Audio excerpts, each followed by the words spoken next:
Don't know if that's a good example, but I feel like you know what I mean. I feel like you do. They want to give back to, oh my god, it was so cute.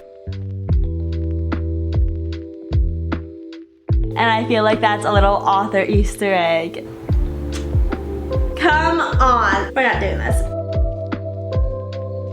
Absolutely obsessed to a concerning extent. Hello everyone and welcome back to my channel. My name is Sarah. Welcome to one of my favorite reading vlogs to do because by the end of it, it makes me feel so accomplished. That is the finishing every single series I'm in the middle of reading vlog. I have probably around 15 series that I'm in the middle of right now. I'll list them all here. It's a lot. I've done this video, I feel like 5 times. At this point, I am ready to get through some more series this week. I have a few series that I am only one book away from finishing, so those are the series that we are going to be focusing on. One of my goals for 2025 is to get down to only like 4 or 5 series that I'm in the middle of. That would be so calming for my brain because I won't think that I have like so many series to get through. The first series that we are going to be focusing on is Hi friends! I am just gonna pop in here real quick to say that I know that I started this video saying that I'm gonna finish a bunch of series, but I just remembered that I actually have to read this one book for like this little book club that I'm a part of soon. I need to finish it because I'm pretty behind. I wanted to read that one. I was gonna include it in another video, but it's a part of a series. I figured I would include it in this video. Although it's not finishing series, it is starting one of my most highly anticipated series of 2025, or really for has been for the past couple years, because I have been so anticipating this read and this series. I was gonna include another video in the ultimate book video, but things just got too long in that video and this timelines didn't work. So we are going to be including it in this video. We're going to be reading 3 books in this video. The last 2 books that we're going to read in this video are going to be finishing series, but we are also going to be starting series. Sorry, my dishwasher is so loud. We are going to be starting a new series, and that is the Once Upon a Broken Heart series. We are going to be starting Once Upon a Broken Heart. I already started reading the first couple of chapters, and I've loved this book so much. Because I loved it so much, I took so much footage of it that I just needed to include it in another video that wasn't the ultimate book video because the ultimate book video was getting too long. First, I'm starting with a very anticipated Once Upon a Broken Heart, and then we're gonna read 2 other books in this video that will be finishing our series. Little bit of an explainer here for you because I just love this book too much and someone needs someone to shut up about it. Someone needs someone to shut up about it because I just talked so much about it.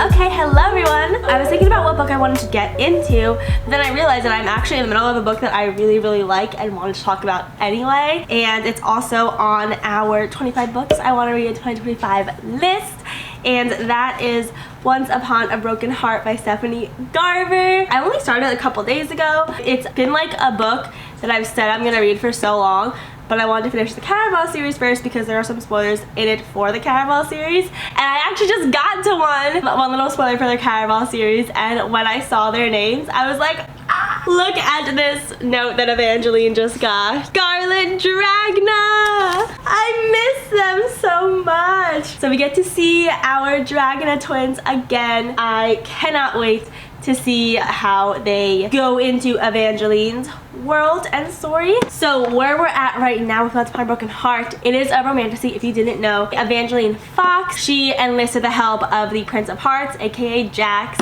Her one true love was marrying her sister, her stepsister. She wanted to stop the wedding, and because Jax is a faith can't really be trusted with deals in this world, he ended up enlisting Poison's help, another fae, and turning all of the wedding guests to stone. And the only way that they could turn not to stone is if Evangeline took their place. That's the tough choice that Evangeline had to make. She took their place as stone. Some time passed and things are obviously evolving from there, from people knowing that Evangeline was the one who saved the wedding type thing, even though she kind of caused it at the same time. It's kind of a secret that she's also the one that caused it. I love Stephanie Garber's writing and I love the story so far. I'm so excited to see what else we're going to read.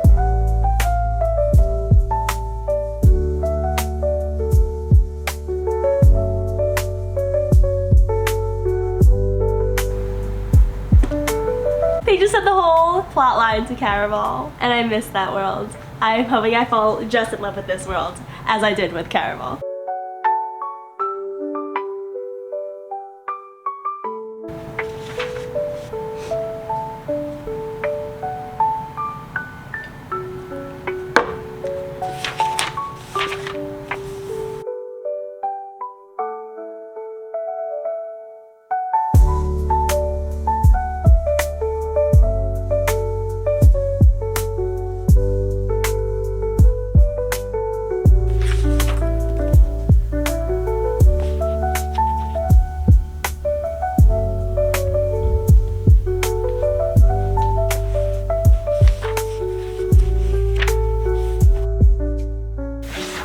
Hello everyone, welcome to the next day. I am walking on my treadmill currently reading our book. I got actually a decent amount of the way through since I last talked to you. I hope this walking isn't distracting. I promise this update clip won't be long. Chapter 29, page almost 200, 198. It's definitely picked up. Really like the way that the story is going. The last thing I said was it was cool to have the callbacks to our Caraval favorites, and now we're sort of figuring out what Evangeline's story is gonna be because she made a deal with the Prince of Hearts. Of course, you should never make a deal with a fate, so he is holding her to a lot of different things that she has to do if she wants to uphold her deal and live.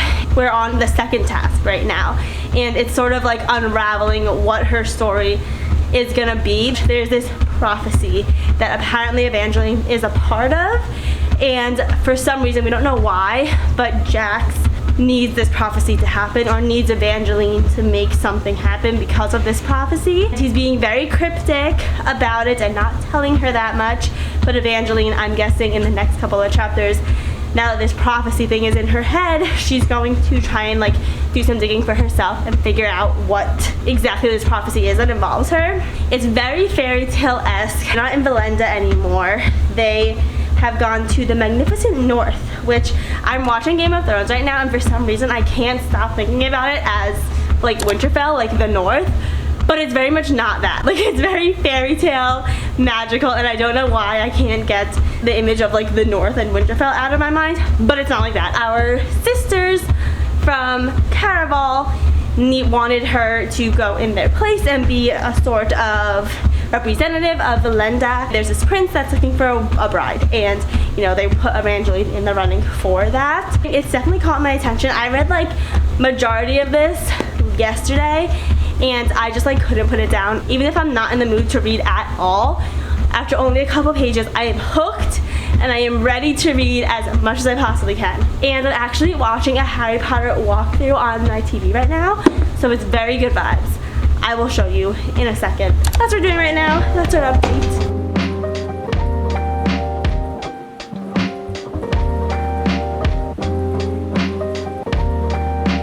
Such good vibes in here. I kind of want to shut off my lights, my overhead lights, just for the full effect.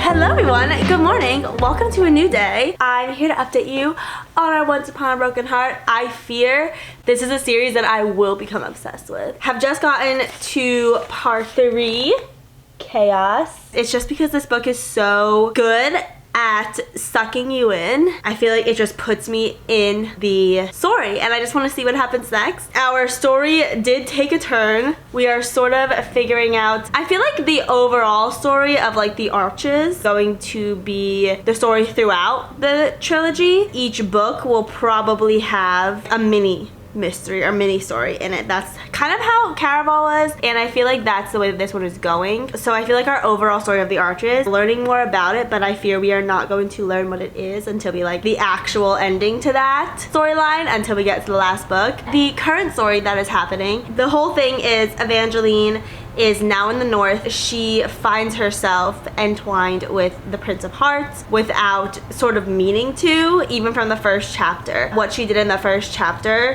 had so many ripple effects, and causes the Prince of Hearts to be so invested in her now for his own reasons. We're getting more of a glimpse of Jax than we ever did in the Caraval trilogy, and Jax was such a fun character. I feel like the most we ever got of him was in finale. Because of what happened with him in that book, we now have this series, and this series is probably definitely going to be about Jax. I'm excited to learn more about him.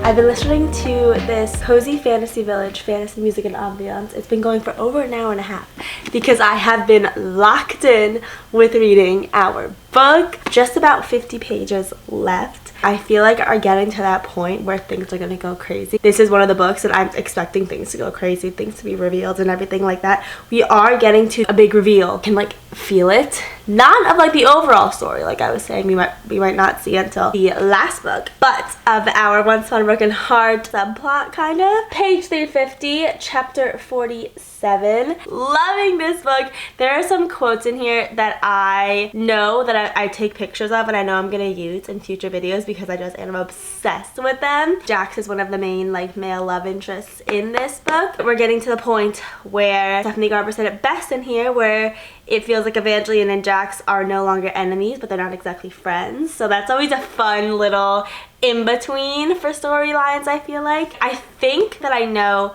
what the like resolution to our kind of like mystery issue type storyline has been going on throughout this book. I feel like I know what's gonna happen, but I also feel like I've known that for a while now, and because I feel like I've known that for a while now, Stephanie Garber's gonna throw a curveball at me. Like, it's gonna be that, but also something bigger that I hadn't even thought of. We're gonna finish this right now. I'll let you know if anything goes crazy. Evangeline had always had a weakness for hoping in things others thought impossible.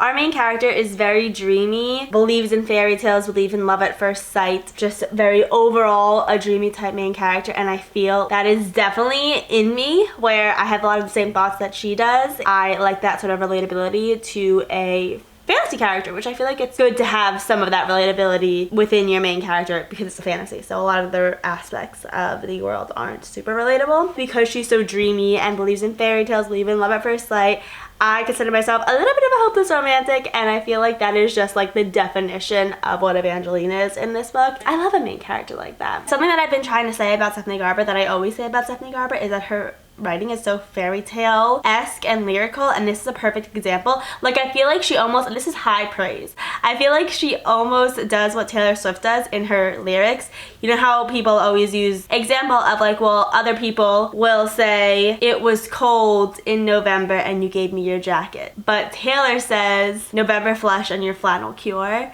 Like, I feel like Stephanie Garber does that as well. The little descriptors that she adds. Evangeline wasn't physically capable of merely sitting in this lost library and waiting. Just adding like the little like lost in front of the library makes it seem a little bit more fairy tale. Someone could have just said Evangeline didn't want to sit here and wait, but they said like Evangeline wasn't physically capable of merely sitting in this lost library and waiting.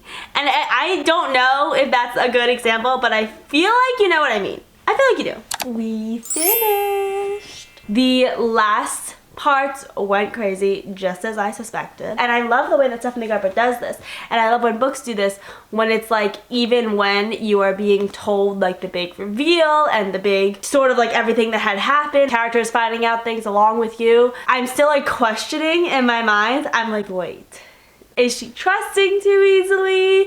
Is she off base? What's the other motive? And I love that this book did that to me, because that is a true sign that I am fully invested in this story, where I am like theorizing by myself, to myself, talking out loud about this book. And I probably sound crazy to my cats. Loved this book. I feel like a rating, I might have to sit with it for a little bit, because in my mind, it's a 5 stars, but I also didn't get that like feeling. You know, like I got the feeling, but I was able to put it down a few times. You know what I mean? I'm gonna think on it. I think I'm gonna do a solid 4.75 though. I loved the storyline, loved the different world that Stephanie Garber has built. Am so like enamored at the fact that authors like Stephanie Garber can build entire worlds, entire fairy tales that sound just like true. I'm like, yeah, that could happen. That probably did happen in the past. And it's fully fiction.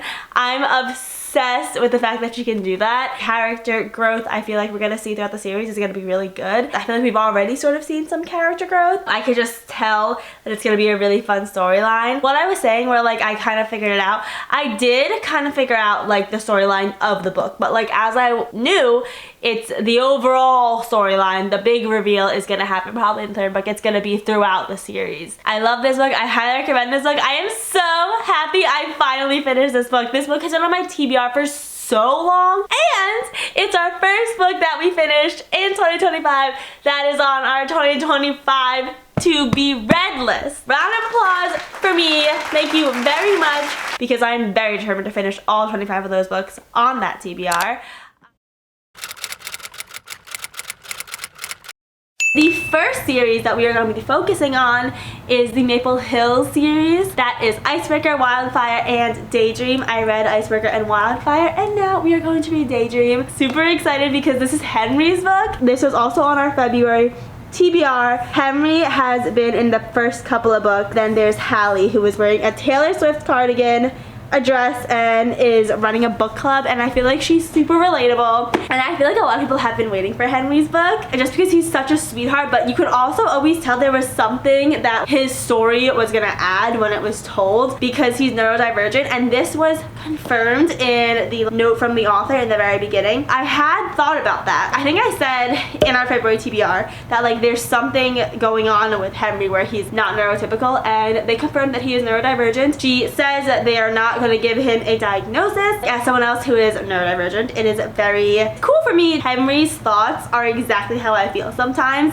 and also Hallie. So relatable, and even Henry is so relatable, and I feel like it's rare that you read a romance book where both the female and the male main character are both relatable, and because of that, I'm really loving this book. I'm actually a bit through it right now. I'm on chapter 11, page 109. This is a very big book. It's almost 500 pages actually. 430 pages, which is pretty long for a romance book. I've been listening to it on audiobook and also reading it, and I feel like it doesn't feel like it's crazy long because I do love the way that Hannah Grace writes. Her writing is very conversational, very easy to read. I've been really enjoying this book so far. This is a hockey college romance. Because this is the third book, we do have our characters from the first couple of books in this that we get to see, and it's really cool to sort of see their story continue, because the first book, Stassi, we get to see a lot more of Stassi because Stassi is Henry's like best friend. So obviously from his point of view, you see a lot of Stassi, and it's interesting because it's not like a happily ever after type thing. Like they're going through struggles, meaning Nate and Stassi are going through struggles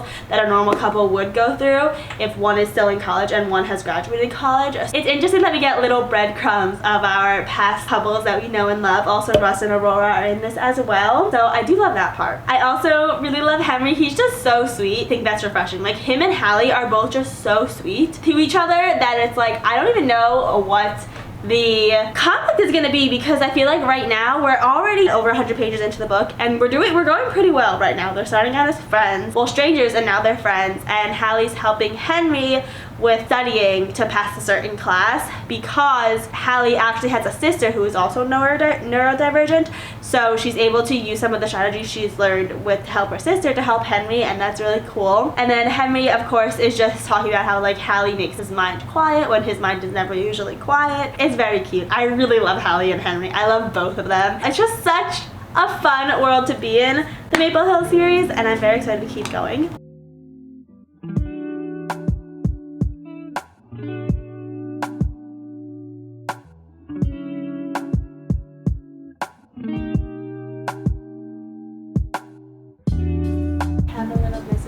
Whenever you sit down, he is immediately on your lap. He's excited that I'm home and able to sit with him. You might have to get up soon. Up here. We have a Happy Place reference! And now I'm letting two imaginary people called Harriet and Wynn tear my heart up via an audiobook! Ah! Are we kidding? I love Happy Place, and I'm obsessed with the fact that Hannah Grace included that.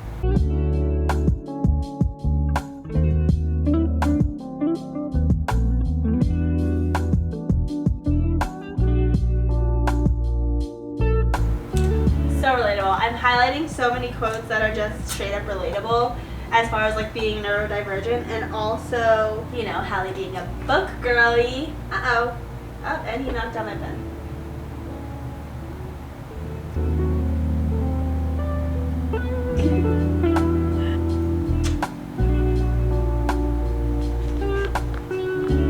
I love Henry and I love Hallie so much. What?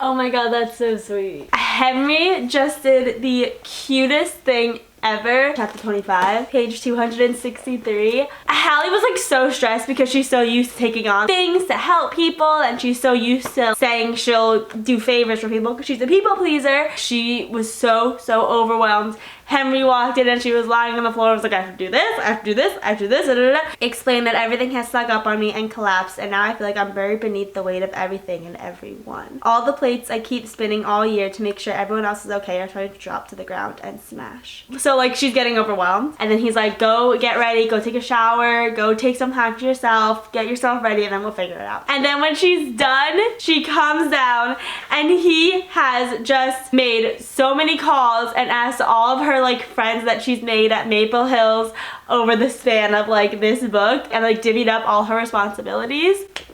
And he's baking the cookies for her that she has to do for her book club. All the other friends are like helping her out with everything, so she has nothing to worry about. She was like, oh no, I don't want to be a burden, da da da, like they probably have things to do, it's my fault, I did this, and then he was like, no, like they want to help you, they're your friends, they want to help you, like no one's mad, like it's fine.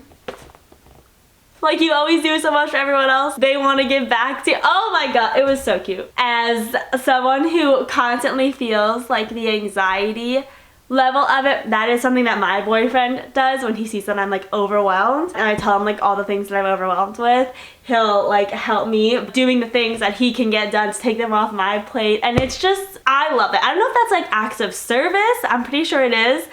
So cute. I am loving this book. I love the way that it's going. I love the direction that we're going in. I feel like Henry and Hallie are just so sweet. Like they're both just so sweet to each other. We have this much left of the book, so I'm sure like the third act conflict is going to come up. But right now, they're just being so sweet to each other. I love it. And I love them. They're so cute.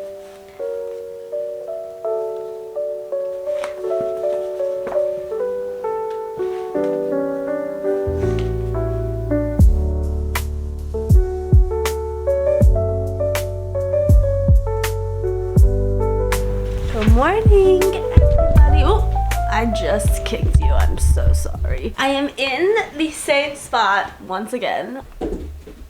I promise I leave this spot. I've just been obsessed with sitting here with my little coffee. Also, this is Gryffindor coffee. Reading my book with an ambiance video in that. I've just been obsessed with this exact spot and this exact blanket lately. I leave, but then I come right back to read because something really cute just happened. We are on chapter 36, page 380. So we don't have that much left, like at all. Sidebar.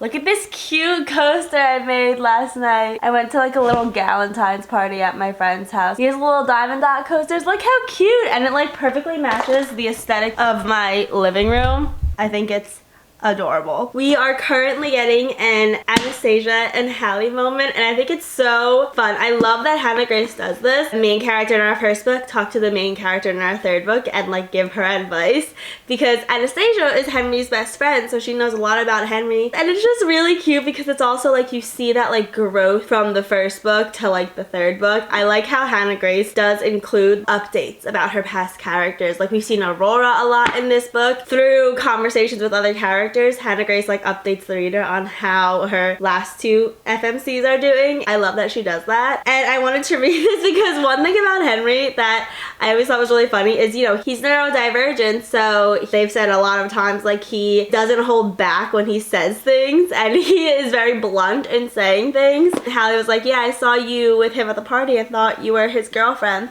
Anastasia says, girlfriend, he'd rather be celibate for the rest of his life. Henry only likes tall girls, like, well, you. He once told me I didn't have enough ass to be able to justify my attitude, and that he was going to invoice me for physiotherapy since he was getting a bad neck from always looking at the ground while he's forced to talk to me. He told Lola she needed to finish going if she wanted to be able to talk down to him.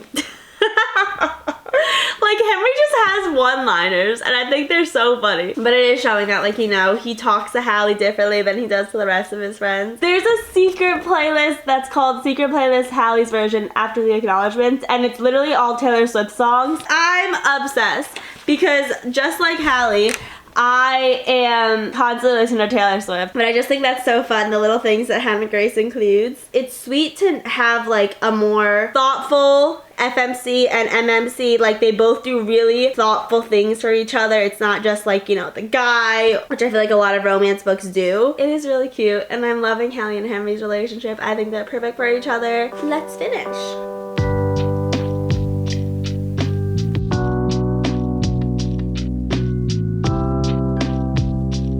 Okay, you guys, I was gonna check in this soon.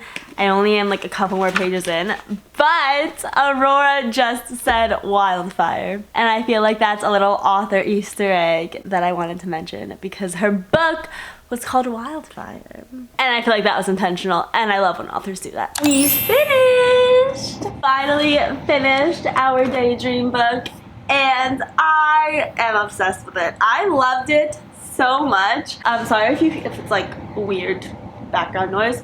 My air conditioner just turned on as I press record. We can check off Maple Hills. I mean, there might be another one. I honestly was trying to think as I was finishing reading this book who the next one would be about. Maybe Cammie, but I don't even know if there is gonna be a next one. As much as it was a romance, it was also so much about Hallie dealing with eldest daughter trauma, her having to be the family manager, and her terrible ex-boyfriend that she kind of can't get away from. Got to really focus on Henry and Hallie individually, and them like sort of overcoming their struggles to make their relationship better. And I feel like that was a really interesting part of the story, and I feel like in a lot of romances it's so like focused on the relationship that we don't really get to see the growth of the individual characters separate from their relationship. And I really like that Hannah Grace allowed us to see Henry and Hallie separately in this book.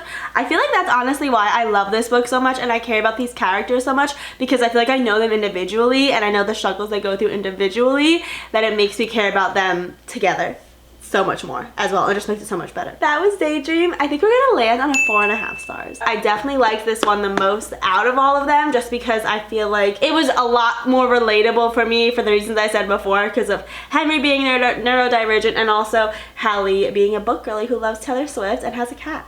And I have 4 of them. That is the first series that we finished. Let's go pick our next one. I'm really excited. We're gonna look at our TBR first.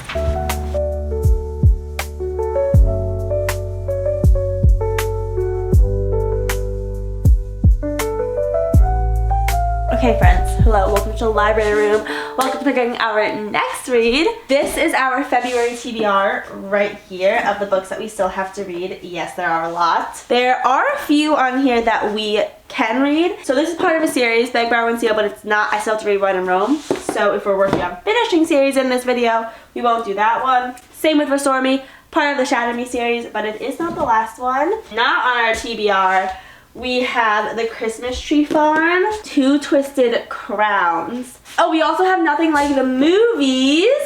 They are not on our February TBR, but I feel like these are our best options if we want to be finishing series. I think I'm in the mood for Nothing Like the Movies. This is the next book in what I think is just going to be a duology of Better Than the Movies. I absolutely love this one. I read this one in this video right here. It was so cute. It's a young adult book by Lynn Painter. This is Better Than the Movies left off, if I remember, is Wes and Liz are next door neighbors. They're kind of like rivals turned friends, turned lovers, and one big thing about Liz is she loves a good rom-com. She loves a good The Notebook, Harry Met Sally, and all that stuff. In the beginning of every chapter, there's a quote from a famous rom-com, which I think is a fun little touch.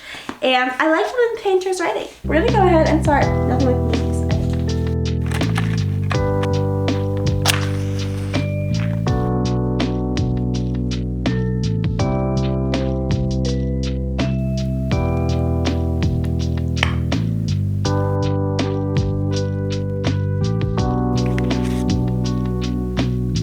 Good morning, welcome to a new day. Actually, good afternoon. Actually, good evening. The sun is kind of going down.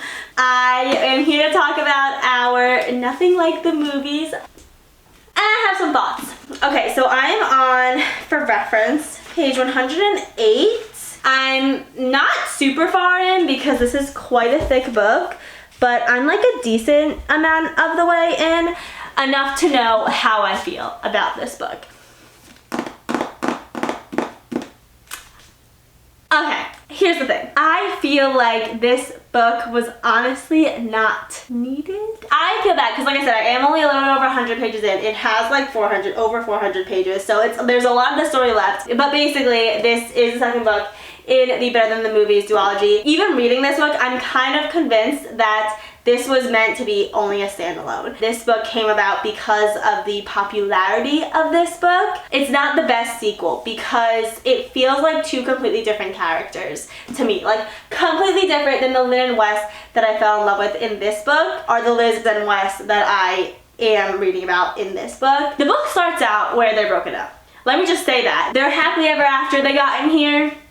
No more. No happy ever afters for you. 2.5 years later, there's a time jump. Liz has been going to college. Wes is starting college at this point because he started college with Liz and then a tragedy struck and it kind of made him fall back a lot and, you know, his life fell apart. He broke up with Liz. There's something that he told her that we haven't found out yet for like the reason why Liz like hates him now. But now he's coming to college to start over again because he's been healing for the past 2.5 years and he feels like he's ready, right? He has a mission to not only start his college career, but also get Liz back. And there's just some things that I don't love about this because okay, so Liz is the popular girl in this UCLA college with the baseball team, and Wes just so happened to be in the baseball team, of course. Because of everything that happened with Wes, she basically has disillusionment of love, which is really sad because the whole thing about Liz in Better Than the Movies is that she was a hopeless romantic.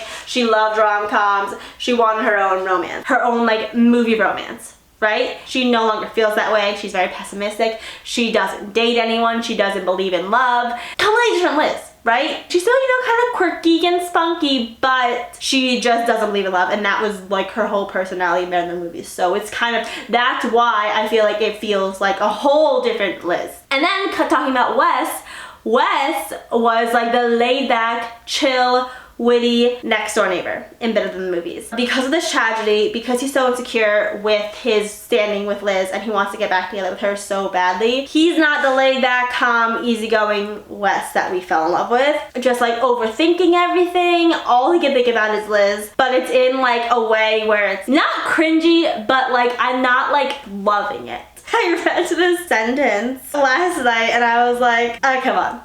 Come on. We're not doing this. Again, Liz, everyone loves Liz. She's best friends with all the baseball team, which is fine, believable. Because she's also part of like the media group and she takes a lot of pictures of sports people. Fine. And then one of the teammates said, when, you know, Wes asks him about Liz and how she is in college, she basically says something like really rude, low-key, to this one guy who tried to ask her out. And then Wes says like, oh, it was weird, right? Because like he's usually so sweet. And then the teammate says, no, it was pretty on brand for her. Actually, she's like one of the guys. It'd be like you saying it to him. She's one of the guys! And then I think that Lynn Painter knew that this was a little bit like there's that one of the guys girl universal cringe right now, but she still wanted Liz to have that personality. So she then said, Like one of the guys, I could tell he didn't mean it in a sexist, not like other girls way, but like he legitimately considered her just some dude he knew. I think that when I read that, I just was like, Lynn, I love you. You're trying too hard to be relatable or something. I don't know. I'm not loving it. I do still like Lynn Painter's writer's voice, and I love all of her pop culture references. A lot of Taylor Swift, a lot of Gracie Abrams, two of my top favorite artists. Love that. It just feels like a different book and a different couple, and I feel like because I went in expecting Liz and Wes and I didn't get Liz and Wes, I don't know. It just kind of threw me for a little bit. And maybe it'll get better. Like I said, I'm only 100 pages in, but yeah, it'll get better. That's how I feel right now. We're gonna go read a little bit more, and we'll see how we feel in a little bit.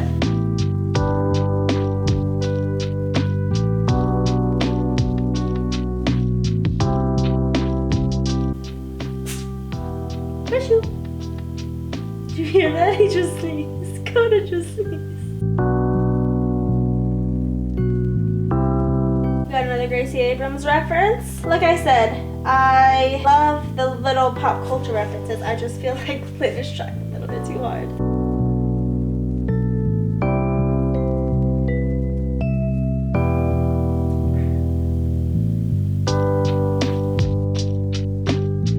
How cute is he? Hello. So you'll have to forgive me with the weird angle. I have two cats on me right now. And they make the rules. I don't. So we're not moving from this spot. I did finish Nothing Like the Movies. I wanted so badly to like this book. I wanted so badly to like it. I don't know, there were some things in here that just didn't feel like the Liz and Wes that I knew from Better Than the Movies. That threw me off a little bit. I'm sorry, I hate saying this, but I cringed a lot when I was reading this. It's a dual POV. Wes's inner monologue is basically he's absolutely obsessed to a concerning extent with Liz. He was just so laid back. I loved his characterization of Better Than the Movies. I just didn't love this version as much. I know he was dealing with all the grief that he was going through. I feel like definitely important that the book had that. It was a little bit copy and paste of Better Than the Movies, except from Wes's point of view. Like, it feels like Lynn Painter found out that the grief aspect worked in Better Than the Movies for Liz, so he did the same thing to Wes in Nothing Like the Movies. And I feel like there could have just been other things that would have happened. But she was concerned with how, like, Better Than the Movies did so well, and she wanted this book to do so well. So a lot of the things felt like a little bit extra. The whole, like, I loved all the book quotes and the rom-com quotes that were in Better Than the Movies from Liz's POV, and there was a lot of that in here as well. Wes's groveling was a little bit overdone, just because I feel like everything that I read in this book was just, he was literally obsessed with her. Like, every other sentence, every other word was him saying how obsessed he is with Liz, and I just feel like it got to a point where, like, I was sick of hearing about how obsessed he was with Liz. And I love Liz. There was other things that they could have explored, like, and they did that a little bit, but it really was just like Liz, Liz, Liz, Liz. And that was all his inner monologue was. So I feel like that's kind of missed the mark for me a little bit. Like, it was a little bit annoying, a little bit cringy at times. Some of the things he said, I was just like, I don't know. Didn't love it. And as for Liz, like, I feel like she was just unrecognizable in this book. Whimsical, like, romance loving. Oh my gosh. My mic has not been plugged in. Okay, I just plugged my mic in. Hopefully this audio is fine. But like, just the whimsical, rom-com loving Liz that we got in Better Than the Movies that I loved so much just was unrecognizable in this. And it was because Wes broke her heart so thoroughly, and that's why she wasn't that much like her old self, which is understandable. But I feel like because Liz was that, Wes was written like overcompensating for it, and I just feel like that kind of missed the mark a little bit on it. I love Magnolia Parks. I love some amazing, beautiful quotes, and it feels like Lynn was trying to do that in this book. It just fell a little bit short, and I feel like that was also because, like, you know, that famous quote, I'll put it right here, it's like, she's not you, and then she says what, and then he says she isn't you. Had it on her cover. she has it in the beginning of the book. She definitely sort of like played on this a lot because it was such a popular quote. And I feel like she was trying to get other quotes that were gonna be as amazing as that one. But it was so amazing because it was just so simple.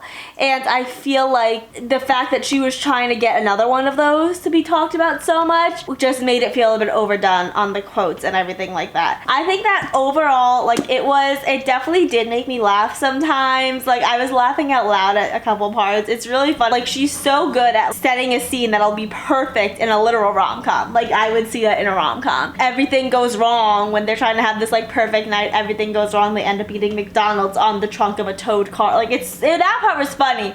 And the parts before that were funny. I don't know, just like a little bit missed the mark on this. I gave it a 3.25. I don't know if I said that, but I gave it a 3.25. That is gonna be our last book we read. We finished 3 series. No, we finished 2 series and we started another series in this video. And we finished the Better Than the Movies duology. We finished all the books that are out now of the Maple Hills series. Started Once Upon a Broken Heart, which is one of those anticipated series that I had for this whole entire year. So I feel like this is a very successful reading vlog. It's probably very long, so I'm gonna wrap it up here. I definitely think that Once Upon a Broken Heart was my favorite. I am so excited to read the rest of that series. I might go pick up The Ballad of Never After right now because I hear that one's the best. Love Daydream. I would have to say, if I had to rank the books that we read in this video, it would be Once Upon a Broken Heart, Daydream, and then Nothing Like the Movies. That is it from me today. Thank you so much for watching. Thank you for coming along and reading with me for this week and a half of finishing and starting some really amazing series. So yeah, that's it for me today. Thank you so much for watching and I'll see you next time. Bye!